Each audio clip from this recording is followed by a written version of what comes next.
Bien, estamos para el programa de Daniel Ballester, El Sonido y la Furia, para M530 Somos Radio, con el músico, compositor, baterista, productor y una persona también muy relacionada a los medios de comunicación, el señor Michel Peyronel. ¿Cómo estás, Michel? Hola, ¿qué tal? ¿Cómo estás? ¿Cómo va?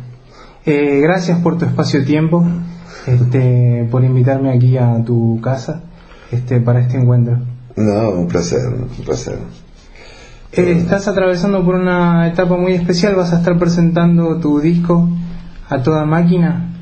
Sí, después de como, no sé, 30 y pico de años,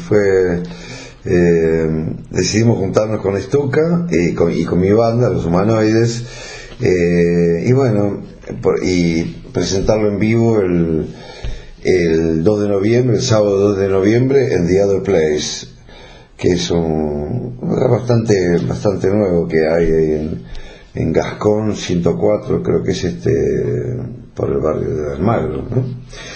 Y bueno, es una experiencia bárbara porque con este disco pasó algo muy extraño. O sea, yo cuando terminamos ese fatídico concierto con Riff creo que fue en el 83, me parece, en Ferro, que bueno, se armó un lío bárbaro.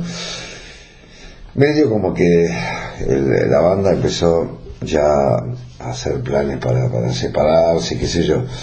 Hicimos luego una temporada de Mar del Plata, que estaban los chicos de los Virus también, y bueno, después de eso ya como que nos separamos, y yo tenía en la gatera un montón de temas, ¿no? Algunos de ellos con Papo, y otros había empezado a escribir con Stuka, porque pensando para hacer un disco solista y demás. Bueno, el asunto es que terminamos grabándolo para la misma compañía que estábamos con Riff, y bueno, grabamos este disco junto con mi hermano Dani también, en teclados y voces, y con Alejo Ousinde, que era un compañero mío de Licena Band, yo hice el secundario, ¿no? Y bueno, y así que nada, ese disco fue muy particular porque tenía un sonido, bueno, por empezar, los temas en sí y la forma de tocar esos temas era realmente como una especie de fusión un poco entre el hard rock y el punk, ¿viste? Yo estoy muy cercano al punk y todo, porque todo el inicio de mi carrera profesional, digamos, fue en Francia con Extraval, que era un grupo, bueno, muy de vanguardia cuando empezó todo eso de la movida del punk y eso. Y nada, así que tenía mucha historia con todo eso. Con Extraval grabamos 2 discos allá en Francia, hicimos muchísimas giras, tocamos mucho, y bueno, hoy en día es considerado un objeto de culto el grupo en Francia, Extraval. Y bueno, el asunto es que cuando empecé con Riff acá, de golpe me enteré de los Violadores, y también produje el primer disco de ellos, y bueno, más adelante el tercero, pero en el medio fue cuando con Stuka, que en realidad no habíamos tocado nunca juntos, yo hice la producción además del primer disco, ¿no? Pero bueno, nació una amistad y una onda, y empezamos a escribir temas, y vimos que podíamos escribir temas bárbaros.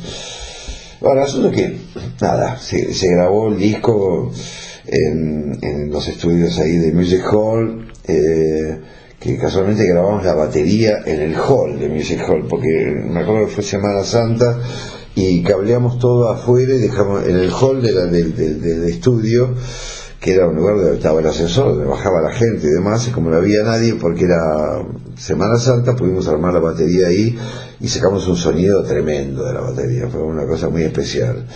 Pero lo tocamos en vivo, porque mi hermano estaba tocando el piano acústico y Stuka en otro lugar del estudio, y el bajista, o sea, ni nos veíamos, y tocamos este disco así juntos de una forma muy particular.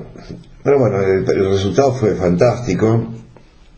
Pero, ¿qué pasó? Yo, una vez que lo terminamos, la compañía de disco me hizo un cóctel bárbaro, qué sé yo, y mi hermano ya se había ido. Para cuando el disco estaba listo, ya se había ido a España, y estaba con con Banzai, ¿no? Con un grupo allá que se llamaba Banzai, con Salvador Domínguez y demás. Y nada, yo tenía, la verdad que me moría de ganas de irme para allá. Bueno, el asunto es que la compañía me hizo este coste, todo bárbaro, y yo al rato, al poquito tiempo me tomé el avión y me fui para España con la idea de presentar este disco allá y tratar de editarlo allá. Bueno, el asunto fue que me quedé un tiempo, me colgué un poco allá y me empecé a tocar y ver cosas con Salvador y con Dani, y decidimos armar una banda, y fue que armamos Tarzan y qué sé yo, terminamos grabando los estudios de Jimmy Page en Londres y yéndonos de gira, una gira americana con Twisted Sister que fue tremenda, así que me olvidé por completo que yo tenía un disco acá. Y el disco acá se las arregló solito para vender bastante bien, porque llegó a vender como 10.000 unidades en esos días, sin hacer yo nada al respecto. Fue una cosa muy loca. Entonces ahora, tantos años después, y como no sé de quiénes son los derechos, ¿viste? Es muy complicado eso, decidimos con los humanoides grabarlo de nuevo. Entonces hacer una versión que le llamamos la versión Retro Future, porque es una especie de decir algo retro, porque es algo del pasado, pero era un disco muy moderno, y los temas eran muy modernos, por eso me gustó ponerle este nombre de Retro Future, ¿viste? Es retrofuturista, digamos. Así que nada, de golpe decidimos juntarnos con Stuka y presentar este disco con él junto a nosotros, y el 2 de noviembre acá en The Other Place, y que creo que va a estar buenísimo. De hecho los ensayos están sonando muy muy bien, y la verdad que estamos muy muy contentos, como Stuka parece uno de nosotros y viceversa, ¿viste? Estamos muy bien, pegamos una muy buena onda con él, nos entendemos perfecto. Incluso ese show vamos a hacer también varios temas riferos y varios temas así tremendo de los Violadores también, así que bueno, creo que va a ser una noche fantástica.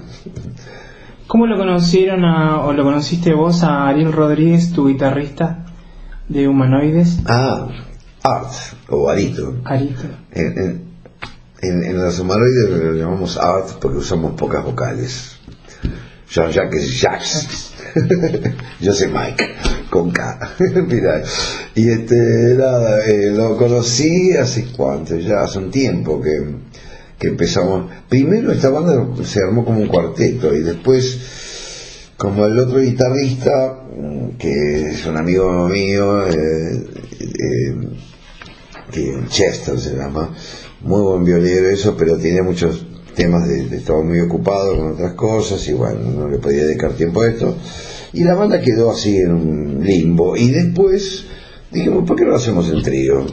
Hicimos este trío de Humanoides Disidentes que está muy bien. Ya hicimos un EP que está en Spotify, el EP se llama Retro Future justamente, y bueno, cuando terminemos de mezclar y lo poco que falta de A Toda Máquina, va a ser todo un disco entero, que va también, aparte de estar en Spotify, va a ser un disco de físico, vamos a sacar un CD también, así que bueno, estamos con eso, ¿no? Una de las versiones más impactantes que tiene este EP es la versión de Pantalla del Mundo Nuevo. Quiero saber cómo fue que la versionaron y lograron darle, inclusive con los coros, un toque apocalíptico, si se quiere. Bueno, el tema ya es apocalíptico, ¿no? Pero no hay que ayudarlo mucho para que se vuelva más. Pero a mí me gustaba mucho este groove, y yo sentía que la letra iba bien, y muchas veces las canturreaba yo en mi cabeza, a ver cómo sería con este ritmo de metal hop, ¿viste? Incluso, por ejemplo, en vivo lo vamos a hacer con un baterista invitado, porque si bien yo lo puedo tocar y cantar, en este caso es muy especial, porque no es realmente cantado, el tema es más bien hablado, ¿no? Y se hace raro tocarlo de esta manera, con ese beat tan especial del metal hop, que va el bombo medio como por un lado, tiene una cadencia muy especial, y cuesta un poco hacerlo.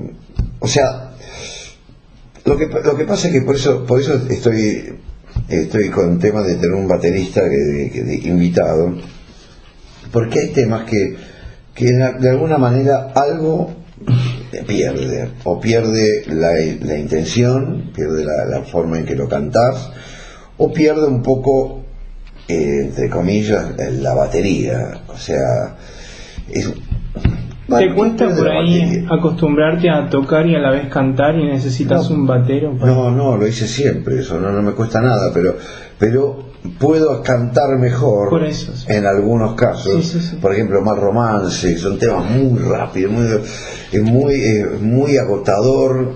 Por eso. Entonces la voz no sale tan bien como siempre. La batería va a estar siempre ahí, power, bien, pero la voz sufre, pues no hay forma de que lo pueda hacer perfecto. Días buenos y malos, esos temas. Claro, ese tipo de cosas, pero bueno, eso no lo hacemos, es de una época de riff muy antigua. Yo los temas que estoy haciendo de riff, no es solo porque son temas míos, que son la mayoría de los temas me parece a mí importantes de riff, los escribimos Papo y yo. Y bueno, en el caso de la pantalla es mío solo, pero bueno, a mí me gusta incorporar a esta banda, que es una banda de corte futurista, por eso que Retro Future va perfecto. Incluso nos gusta una estética medio steampunk, ¿no? Que a mí me gusta mucho todo eso. Entonces, nada, los temas que hacemos con Humanoide, los temas de riff, son temas que hablan mucho de letras más de ciencia ficción, como me gustan a mí, u otras también que son futuristas, pero no necesariamente de ciencia ficción, ¿entendés? Pero como por ejemplo Zona de Nadie, como La Frontera Inesperada, es un tema que hacemos con mucho gusto y justamente está saliendo muy bien ahora con Stuka, porque se hace mucho más interesante con las dos guitarras, ¿no? Y lo bueno es que el tema de sumar a Stuka no es solamente que es otra guitarra, sino que no es una banda de golpe, no es una banda de hard rock que es una otra guitarra, no, es una fusión entre el hard rock y el punk, y tenemos un resultado que yo me gusta llamarlo punk metal o hard punk, por decirlo de alguna manera.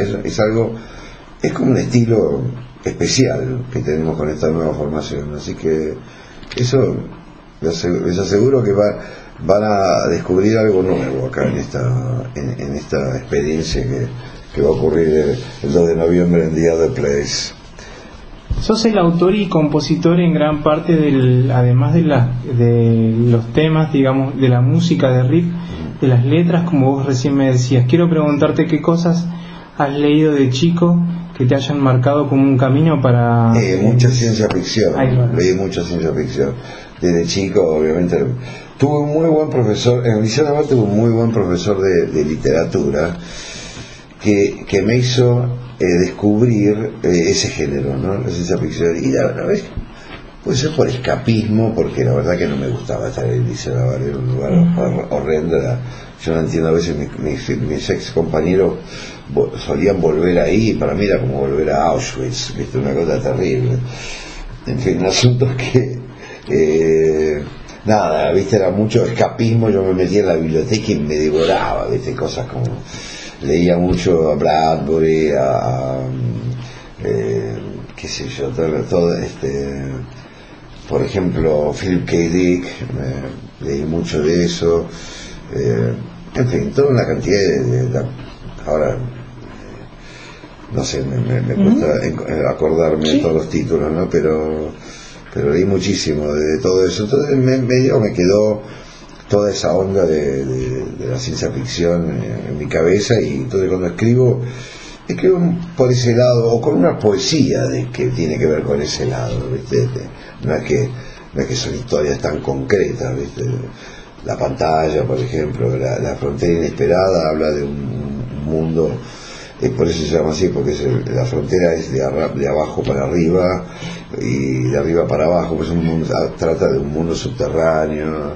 En fin, como existen en muchas historias de ciencia ficción, eso, ¿no? Y nada, como también Zona de Nadie también habla de esas zonas, un futuro muy apocalíptico, donde prácticamente son zonas liberadas y muy difíciles, ¿no? En fin, siempre me gustó mucho el género.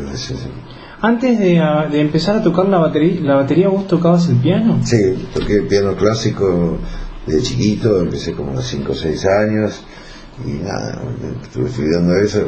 No soy ningún pianista, la hostia apenas lo que sí me sirve para escribir, me sirve para presentar, sé dónde estoy siempre en la música, me sirve mucho. Y la batería es como algo que hago como no de taquito, pero lo hago como algo natural, no es algo al que le presto tanta atención. Le presto atención desde el lado mío de productor, que no me siento un gran baterista, pero sí me gusta pensar que mi forma de tocar tiene el tema de la solidez y el beat firme, y eso que es lo que yo le pido a cualquier baterista de cualquier banda que produzca. Me gusta que sea sólido, que sea firme, en fin. ¿Habías tomado clases o siempre fuiste autodidacta desde que empezaste? No, tomé algunas clases. Ajá. Me acuerdo que en París tomé varias. Yo viví mucho tiempo en París, ¿Sí? cerca de 10 años, y fui a la universidad. Ya también tengo un título de economía en la universidad, y también, bueno, hice esta banda, Extraval y todo. Y bueno, también estudié un poco de... Yo cada vez que me iba enseñando a mí mismo, ¿no? Pero cada vez que me veía como un obstáculo, me ponía a estudiar. Y tenía este profesor que era un chico, no sé, tendría mi edad o un poco más americano, ¿verdad? Y aprendí algunas cosas con él, y después tomaba algunas clases y después dejaba, y después seguía, y así, pero me servían para pasar algún obstáculo que hasta acá llegué. No tengo ninguna gran técnica ni nada, pero bueno, me las ingenio para salir más o menos airoso con ese tema. Antes de emprender tu viaje a Francia, quiero preguntarte si habías llegado a ver cosas relacionadas con el rock argentino acá, si habías visto o escuchado. Y bueno, yo me crié, digamos, con Almendra y Manal. Estaban esas dos bandas cuando yo iba al colegio, ¿no? Era chico. Y después en un momento formé parte de una banda que se llamó la Banda del Oeste, que bueno, fue Sí. una primera experiencia que tuve, que me escapé de mi casa, dejé del colegio por unos cuantos días, casi me mata, pero bueno, me enganché con esta banda y salimos a tocar. Era una banda muy hippie, pero bueno, estaba descubriendo algo. ¿Cuándo fue que los conociste digamos, a los integrantes de Extraval, como vos recién me contabas? ¿En qué año fue cuando...? Esto habrá sido en el 74, 75, 75, perdón. 75, 76, porque 76 fue un año muy clave, fue donde estalló toda esta movida punk, ¿no? Sé que acá tiene otra connotación, pero no, la verdad que... Pero para mí fue un año bárbaro, de golpe se abrió todo un universo nuevo, y podías pensar en las únicas bandas que había ahí en ese momento eran todos dinosaurios inalcanzables, porque eran todos músicos increíbles, como estaba Yes, estaba Zeppelin, todo. Entonces de golpe apareció toda esta movida de pendejos que salían a tocar con lo que tocaban, ¿viste? Y era más una actitud, que para mí es la actitud, la semilla del rock, que era, viste, esa actitud de todo, de angry young man, viste, de hombre joven enojado con el sistema y con todo, que era patear lo establecido y tirar toda la mierda, y nada, esa cosa me encantó. Y bueno, y salimos con nuestra parte de punta, con Extraval, metiéndonos de lleno en esa movida, que éramos parte de esa movida, sí. O sea, del mismo inicio, y de eso que ocurrió, así como ocurrió en Londres con los Pistols, con los Clash y todo eso, ocurrió también en París. Así que bueno, En París estábamos nosotros, estaban los Bijoux, estaba Telefón, estaba Asphalt Jungle, había varias, un montón de bandas, que la verdad que todas inscritas en esta nueva movida, que fue muy vigorizante, ¿viste? Fue energizante, fue una explosión, digamos, estuvo muy piola. ¿Dónde fue que grabaron ese primer disco, el disco debut de Extraval? En el Matrix Studios en Londres, sí, que lo produjo mi hermano Dani. Y tocó la guitarra ahí con nosotros. Recién estaba entrando en la banda Lolita, que era ahora hace poquito lo vi, este año nos encontramos justamente en París, y nosotros le pusimos Lolita a Cabin, pero antes, cuando se grabó ese disco, tocó Robin Miller, que Robin fue luego el productor del segundo disco nuestro, pero más adelante fue el productor de Sade, y bueno, grabó todos los discos de Sade, o sea que se volvió un productor enorme, ¿no? Así que mira cómo son las cosas, ¿no?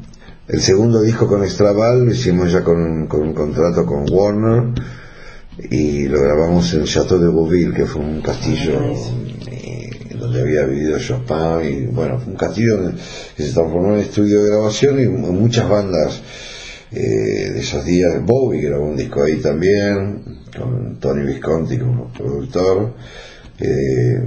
Se grabó Saturday Night Fever con los Bee Gees, grabó Honky Chateau con Elton John. Fue un estudio emblemático, fue alucinante, porque era el siglo XVIII, donde tenía unas cámaras naturales, donde podíamos hacer sonidos geniales, ¿viste? No, duró un tiempo, también, ¿viste? Como todo termina, ¿no? Pero bueno, así fue. Esos fueron los dos discos que grabamos con Extraval en París. ¿Fue en ese mismo periodo que vos haces tu viaje a Londres? Sí, no, yo viajaba cada rato a Londres. Mi hermano vivía allá y viajaba cada rato. Pues, como te digo, grabamos ahí con ese primer disco, que fue un EP en realidad, en Matrix Studios, y estuvo muy bueno todo eso. Y viajaba muy seguido, de hecho.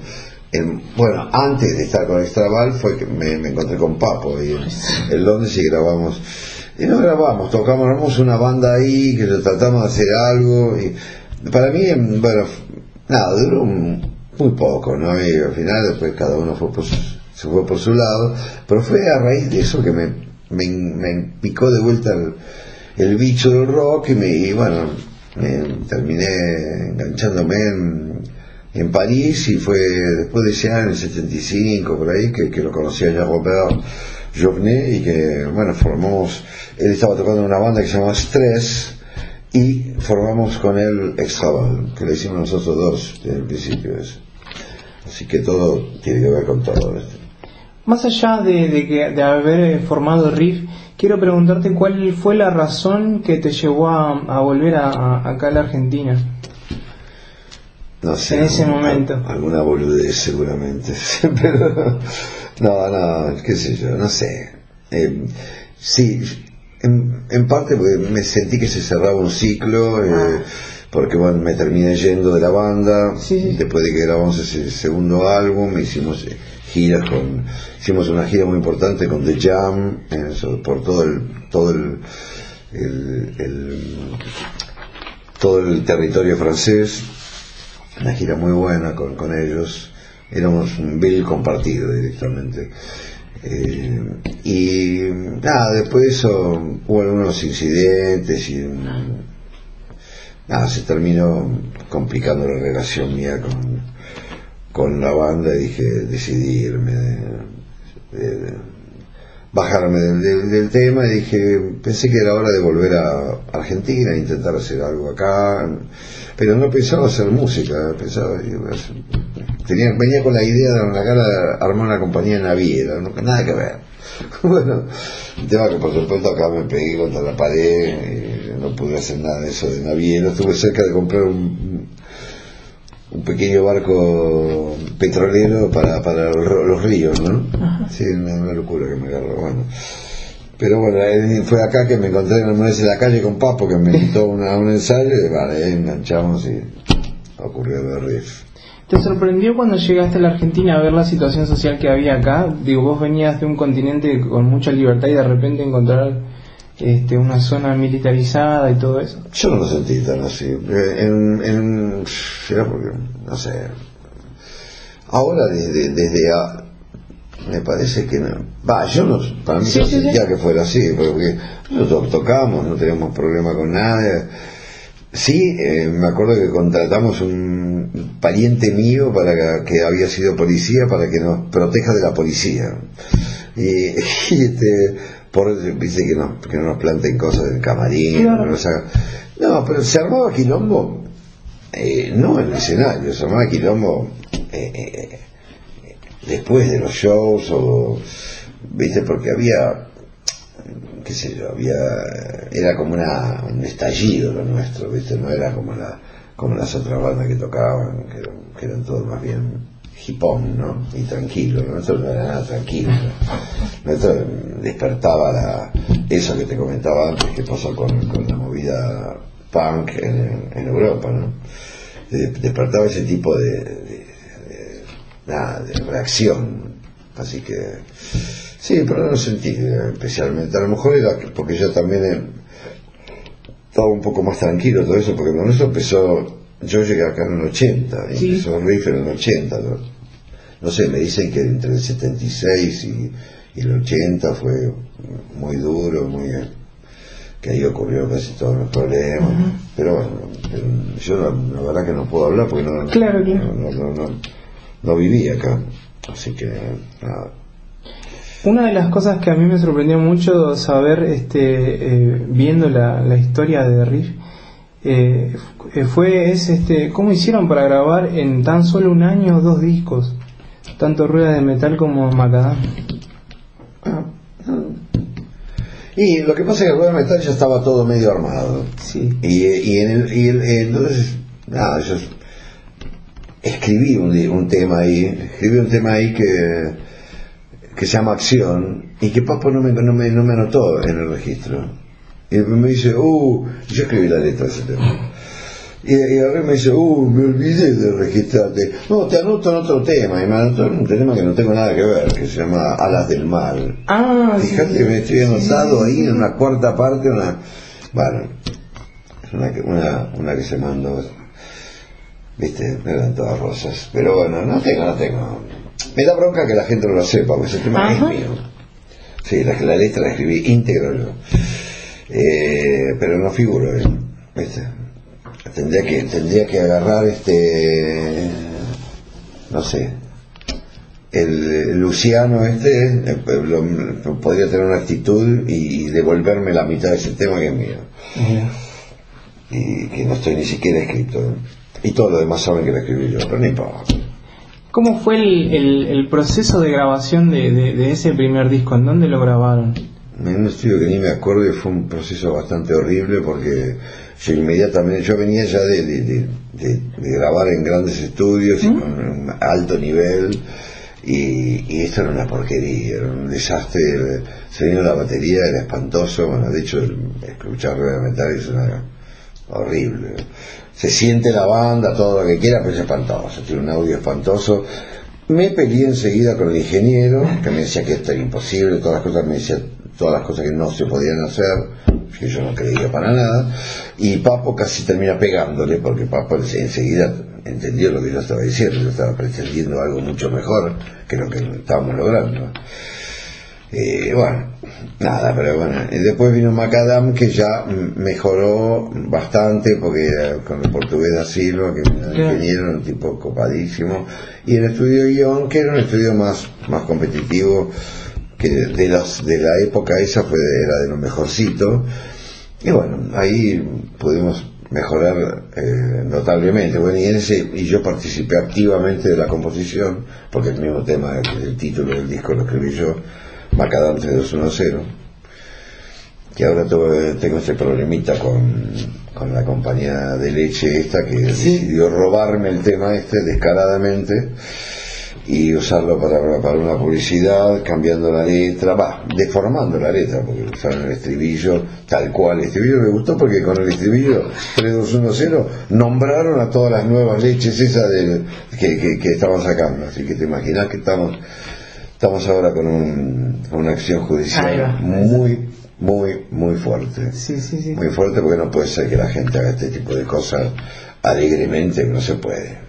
Una canción es una canción que tiene un autor, tiene un dueño. En este caso éramos Papo y yo. Papo no está, pero bueno, no sé qué habrá pasado con el heredero de él, pero bueno, en el caso no es el que escribió el tema lo escribimos él y yo. Y bueno, tenemos este problema que, bueno, que ojalá podamos terminarlo con la justicia de nuestro lado, porque no tiene otro lado para ello, porque el tema es mío. Entonces, bueno, me desvío del tema. No importa. Pero Macadam, imagínate, está encima, bien. un tema tan importante como es esto, como es Macadam, que era no solamente era un temazo, terminó siendo como un himno de Riff, sino que es el título del segundo disco nuestro, se llama así, Macadam 3210, y encima era el tema con que cerrábamos los shows.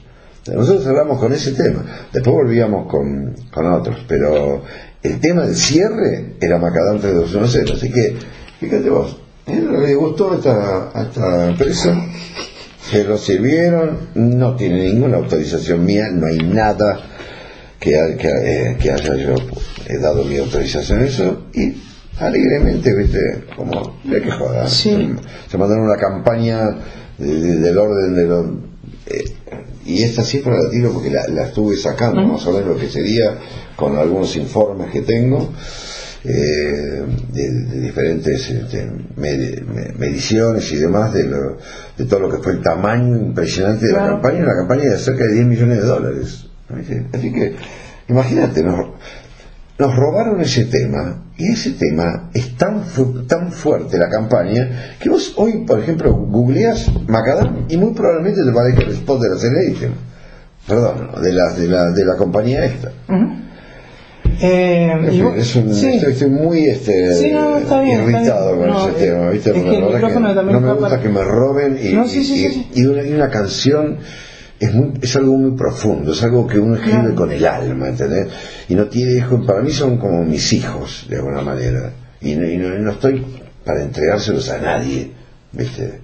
Y mucho menos así, que me lo deformen todo, que me cambiaron la letra, partes, la parte que le gustó, el estribillo lo dejaron.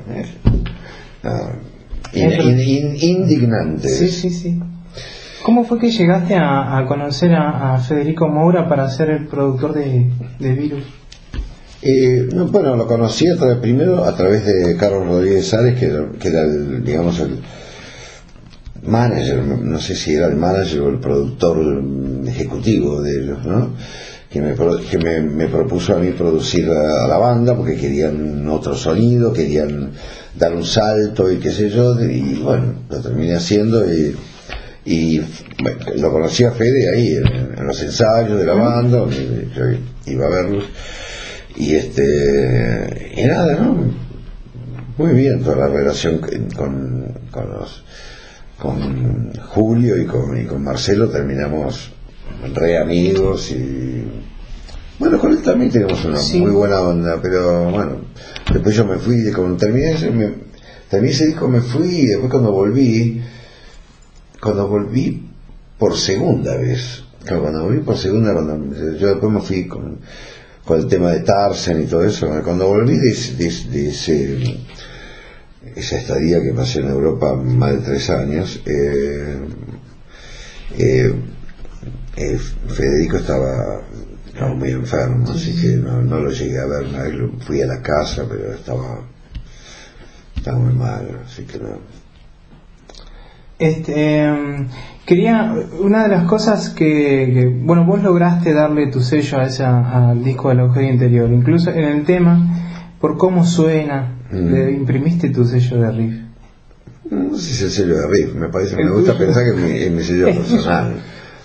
A Riff yo le puse mi sello en el sentido de que yo venía de tocar la batería en una banda de New Wave Punk, entonces tenía y entonces trabajaba mucho en la creatividad de la forma de tocar, y esa forma de tocar, ese estilo por ahí que era más por ese lado, fue una combinación interesante con el estilo que terminó teniendo Riff. Me gusta pensar eso, ¿no? Y entonces era esa combinación que tenía que ver con esa forma de tocar, y bueno, y yo tengo mi gusto personal en la música y en todo el espectro sónico, digamos, que me gusta transmitir, y me gusta poner lo mío en cada producción, o si veo que se puede llevar para ese lado. No es solamente un estilo, y de hecho si te pones a pensar, no produje ninguna banda de rock pesado, son todas bandas más del palo punk o new wave, que te produje Ataque también, bueno, Violadores ni hablar, o Virus, bueno, y bandas pop como últimamente Los Tipitos, el anteúltimo disco, el disco anterior al de folclore que hicieron, eso lo hice yo, se llama Ojos Tremendos.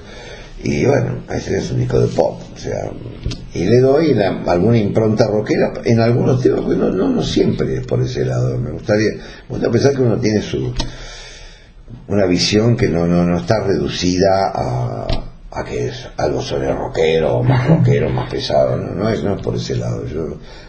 A mí me apasiona la música, entonces siento que tengo el don para producir, que me hace ver las cosas de una manera distinta. Es un criterio que tengo, que le puedo dar un enfoque a una banda y ayudarlos a que lo que hacen internamente se vea más interesante y atractivo cuando termina el disco, ¿no?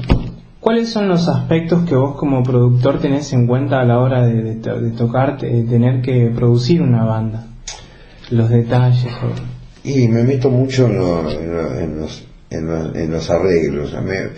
Mi trabajo como productor es mucho más basado en la preproducción que en la producción misma. O sea, a mí, la producción en el estudio. A mí me gusta llegar al estudio con todo, que ya estamos todos de acuerdo. Yo voy mucho, hago mucha producción, escucho antes, me grabo los ensayos, veo los ensayos, trabajo, reubico las partes, le meto algunas ideas y las conversamos con los chicos y demás, y bueno, hasta que logramos que cada tema tenga su forma definitiva y su sonido y qué es lo que vamos a ir a buscar como sonido y demás, que generalmente es el sonido del disco que uno va a buscar, ¿no? Pero bueno, así es como yo encaro el tipo de la producción, la producción artística.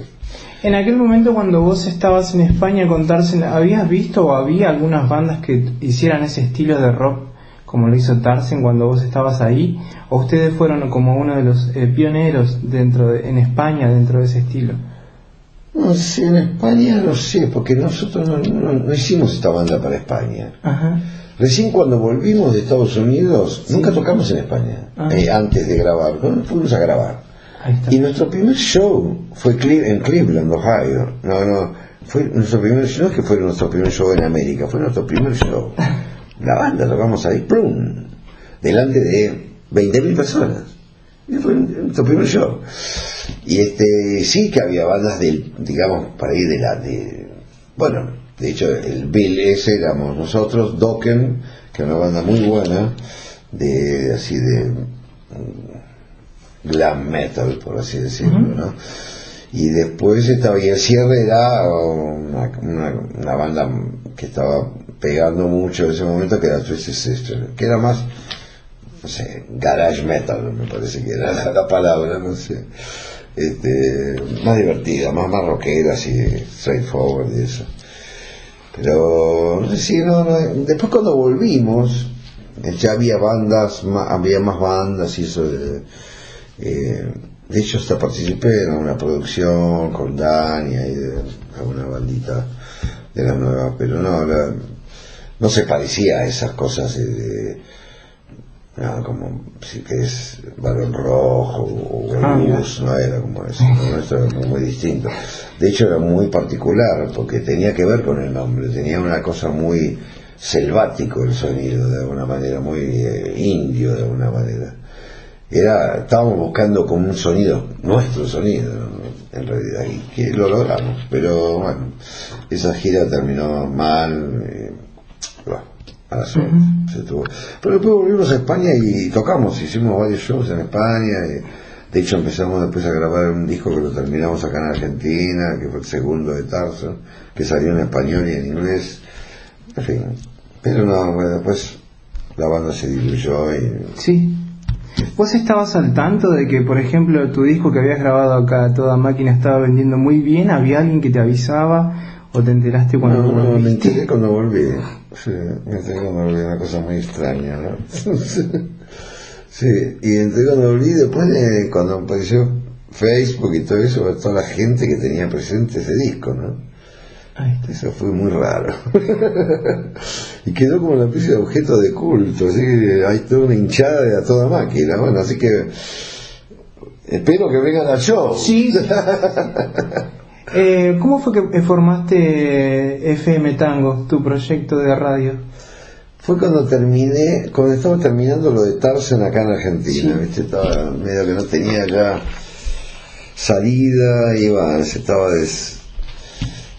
desarmando eso, yo estaba en un momento casi de desesperación y se me ocurrió esta idea, porque justo me encontré con un amigo mío que me contaba, me decía que hacía radio, que es Gustavo Noya, y él era productor de 9 PM, me acuerdo, una cosa así, que era un programa que había en Radio del Plata, me parece. Bueno, el asunto es que él me contaba que Radio Clásica, una radio segmentada, muy interesante, porque con un solo tipo de estilo de música, ¿no? Tenía su hinchada, y andaba bien, no te digo que era la locura, pero andaba muy bien, Radio Clásica, ¿no?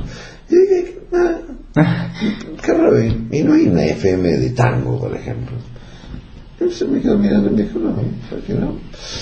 Y de golpe me puse a escribir solo y registré la marca, sí. FM Tango. Mi viejo me dijo, ¿por qué no registrar? Porque capaz que no existe. Bueno. Hoy es una radio que se escucha en todo el mundo. No, la radio que está ahora, 2x4, no tiene nada que ver con la FM Tango. Nada. No tiene. La FM Tango tenía una cantidad, tenía un sistema que se cumplía a rajatabla, donde el corazón era el tango, era la música, y tenía unas reglas muy precisas, un formato con reglas muy precisas, ¿entendés?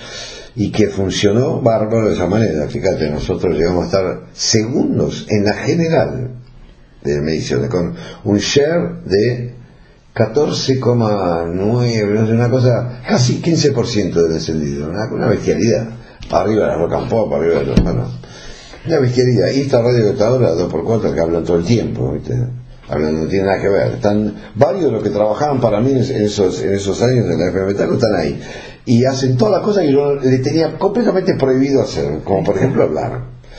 Yo en la FM Tango no se podía hablar de tango.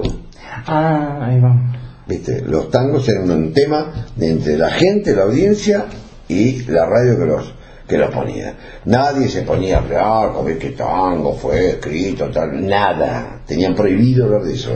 Si quieres saber sobre el tango, te vas a comprar un libro. Sí, porque no deben echarle la bola a la gente con información tan bodrio. Entonces por eso se distinguió de lo que era la audición de tango. Era una radio moderna con sistema de rotación de alta, media y baja, como una radio de hits, digamos. Solo que tuvimos que determinar cuáles eran el top 100 de todos los tangos que había, y así. Y bueno, los temas rotaban. Algunos decían que repitíamos temas, pero lo mismo que repiten cualquier radio de rock, por ejemplo. Hay temas que tienen más rotación. Pero bueno, fue un éxito. 2 Martín Fierro, ganamos. Viste, muchas veces un outsider como yo puede provocar un gran quilombo, ¿viste? Porque tenés otro punto de vista. Eso es lo que siento que a mí me hace un buen productor. Yo tengo la otra visión, que es la que no tiene la banda, muchas veces. No tienen de adentro, la gente de adentro no ve lo que vos ves, yo lo veo desde afuera todo. Me doy ese paso hacia atrás o al costado y veo las cosas como se ven, como siento yo que se ven, ¿no? Sí. Una visión, es una visión. Entonces tengo una visión y sigo esa visión. Y según esa visión, viste, algunas cosas me fueron bien, otras mejor, otras mal. ¿Y volverías a hacer radio como lo habías hecho? Sí, me encantaría volver a hacer radio, pero me gustaría hacer mi programa, el Lounge, que fue un programa fantástico, eso me gustaría hacer. O otro programa de ese tipo, ¿viste? Me encantaría. Pero bueno, qué sé yo, no encuentro lugar en la radio, la verdad. Y si no te que ir con un montón de sponsors. Eso. ¿No hubo alguien que se te acercó y te dijo, bueno, vos haces tu programa? Sí, muchas veces. Bueno, la última vez que lo hice con, Volkswagen fue mi sponsor, y mi productora, que se llama Artcom, es una unión de lo artístico con lo comercial. O sea, desarrollamos contenidos a las marcas. Entonces, bueno, este último programa que hicimos, que fue el Lounge on Wheels, o sea, sobre ruedas, era la historia de un piloto de pruebas del placer, que era este personaje que hacía yo, que te iba diciendo las bondades de tal cual auto, generalmente de alta gama, qué sé yo, y de las historias ibas hablando, y de la música, y de cosas de un bon vivant, desde el lado al volante de una de estas maravillosas máquinas. Y nada, eso duró 2 años, que estaba en lo que es ahora Radio Con Voz, que es la radio que creo que estaba justamente, es otro viaje, creo que estaba en esa radio. Ahora se volvió una radio periodística, no sé, es todo periodístico. Pero bueno, eso fue. Y yo estaba en el regreso, que a mí me encanta, pero bueno. ¿Te desempeñaste? Sí. ¿Te desempeñaste también como actor? Sí, algunas cositas ¿Qué películas? ¿En qué películas? Bueno, hicimos una con Stuka, que hacíamos de pesadilla, que es algo que nos sale perfecto. Se llamaba Alguien te está mirando. Y después hice un pequeño papel en la segunda con Christopher Lambert, ¿cómo se llamaba? Me vino una no importa. Bueno, nada, es una película de ciencia ficción que estaba muy buena.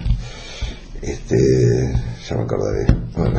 Y en el caso, por ejemplo, de tu proyecto de Club de Mutantes, en donde hiciste tango electrónico, ¿cómo lo sí, bueno, eso fue una fusión de tango y rock, y eso por ahí me adelanté un poquito al tiempo. Hay veces que hay que estar justito en el momento, ¿viste? Por ahí te zarpás y a lo mejor eso, no sé, más adelante lo van a descubrir y van a ver, qué sé yo, o no, ¿viste? Qué sé yo, no siempre uno puede estar justo en el momento. Por ejemplo, cuando hicimos la FM Tango, fue justo el momento, eso fue una cosa impresionante. Y fue una movida también que parece hasta una movida de marketing, que no lo fue inconscientemente, ¿viste? Fue un repackaging del tango, un reposicionamiento, y por eso funciona tan bien, y era justo el momento que lo pedí, ¿viste? ¿Te gusta esta nueva era de redes sociales y todo lo que tiene que ver con lo tecnológico para comunicarse? Sí, qué sé yo. Ni me gusta ni me disgusta, es así ahora. Es así ahora, y yo trato de usarlo para las cosas la verdad que lo uso para lo que me conviene. Sí, ¿viste? No te puedo decir que disfruto de las redes sociales. Para mí ahora llegas a mucha gente, es como tener su propio canal de televisión. De alguna manera sos un medio de comunicación, mini medio, ¿viste? De cada una. No sé, yo tengo unos cuantos seguidores en Instagram, que es Michelle Peyronel Rider, así que los que quieran me pueden seguir y se van a entretener bastante con las locuras que hago. ¿Cómo te llegó la propuesta de formar parte de este programa que en donde estás participando, que es Camino a Abbey Road, para TN? Y bueno, nada, no sé, en Pop Art me propusieron a mí como uno de los jurados, y bueno, que iba, y el bebé Contemporáneo también le gustaba que estuviera yo ahí. Bueno, somos 3 jurados que somos bastante disímiles, ¿no? Porque está el Cucho, Parisi, que es un tipazo muy, muy copado, y Miss Bolivia, que es alguien con quien nunca se me hubiera ocurrido tener algo de alguna manera, y sin embargo más o menos lo llevamos, ¿viste? Yo obviamente entré en la categoría del malo del jurado, todos me tienen miedo, y bueno, pues yo digo lo que siento, no tengo ningún filtro, no me importa nada. Nunca la careteé y no voy a empezar ahora. ¿Qué te pasa a vos, volviendo un poco a lo que tiene que ver con el tango, cuando todavía se sigue debatiendo sobre qué es y qué no es tango? Todavía se hacen como esos mini debates entre los tangueros. La verdad que no solo no me involucro ni me entero ni nada, ¿viste? Ahora estos días murió un amigo mío, Cacho Castaña, que fue era muy interesante. Yo lo conocí, yo estaba en mi oficina, que era muy chiquita, la oficina que era en FM Tango, y estaba charlando con mi viejo, que estoy hablando hace, qué sé yo, 20 y pico de años, ¿no? Y de repente me toca la puerta, y aparece Cacho Castaña con una guitarra. Yo no conocía nada. Hola, soy Cacho, ¿qué tal? ¿Cómo te va? Pues mi viejo, mira, escucha esto. Y agarró, y se puso a tocar un tema. Y toqué este tema, mira, este lo escribí para el polaco Goyeneche. Que el polaco vivía en esos días. Y se puso a tocar en Garganta con Arena. Fue muy gracioso, porque dije, qué linda canción. Y obviamente que escribía bien. Y bueno, terminé haciendo espectáculos con él, lo junté con el polaco, en el mismo bill, digamos, en el Teatro Alvear, hacíamos. Y a mí me gustaba juntar con gente joven, por ejemplo estaba el Sexteto Sur, que eran unos chicos que tocaban muy bien, y lo junté con el polaco. Ese crossover le gustó mucho a la gente, y también con Cacho, tenía un trío, qué sé yo, y incluso grabé un disco con Cacho, que estoy viendo ahora eso. Lo voy a llamar a Álvaro, ese ingeniero con que grabo siempre, y es mi hermano prácticamente, ¿no? ¿Qué se hicieron de esas cintas que grabamos? Porque la verdad que nunca cobramos un sope por eso, pero hay varias cosas que produje y que no vi un mango. Mira, uno de un grupo que se llama Sax Tango, que me acuerdo que es muy gracioso, porque tocaban sax, eran 5 saxofonistas, creo, algo así, y tocaban todos tangos con saxos, ¿no?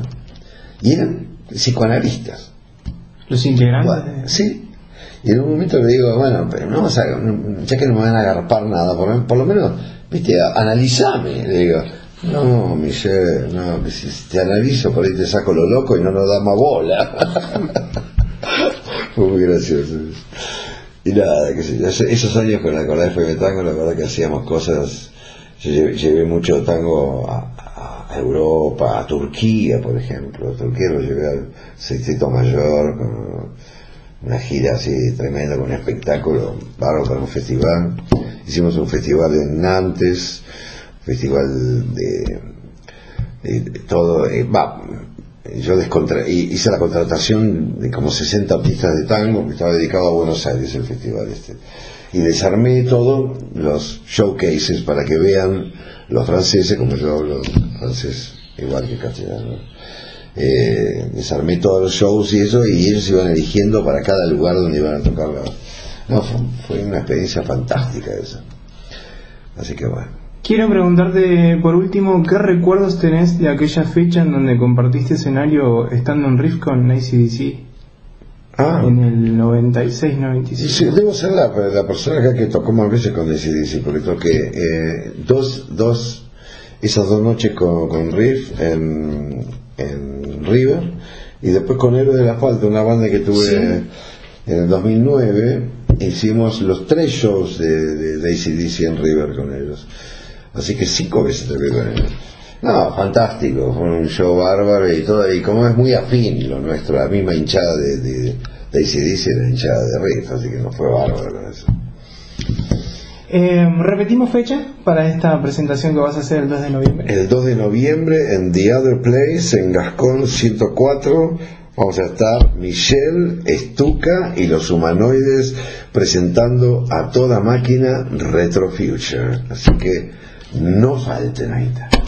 Muchísimas gracias, Michelle, te agradezco muchísimo este encuentro. Bueno, un placer. Le mandamos un saludo a Daniel Ballester y a la M530 Somos Radio. Abrazo para todos.